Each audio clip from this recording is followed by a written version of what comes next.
موجة الصقيع التي تضرب كل أنحاء أوروبا تسبب بشل نظام المواصلات في فرنسا. هنا في إحدى محطات القطار الرئيسة في باريس تخضع هذه القطارات الفائقة السرعة للصيانة الدورية، لكنها رغم ذلك تواجه بصعوبة هذه الموجة. هناك خطر من خسارة بعض الأجزاء، وهذا يسبب هلاك الناس، وقد يكون هناك مياه في الزيت فلا تدور الاسطوانات بشكل جيد وتصاب بالأعطال. الأضرار لا تطول فقط ميكانيك هذه القطارات، فالنوافذ والزجاج الأمامي وكل ما هو زجاجي لا يوفره الصقيع. كتل جليدية تتجمع عند العربات، وعندما يعبر قطاران باتجاه بعضهما البعض تشكل هذه الكتل نوعا من الدوامة بين القطارين، وإذا ما ارتطمت بالجوانب قد ترتطم بالزجاج أيضا وتكسره.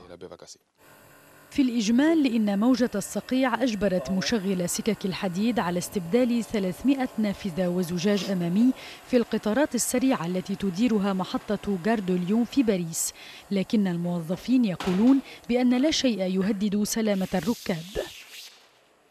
في القاطرة التي خلفنا لدينا حاجب زجاجي بسماكة 7 سنتيمترات مع حاجب للريح مجهز خصيصا لمثل هذه الظروف، لذا قد يكون لدينا شقوق في الزجاج، لكن هذا لا يؤثر على أمان الركاب.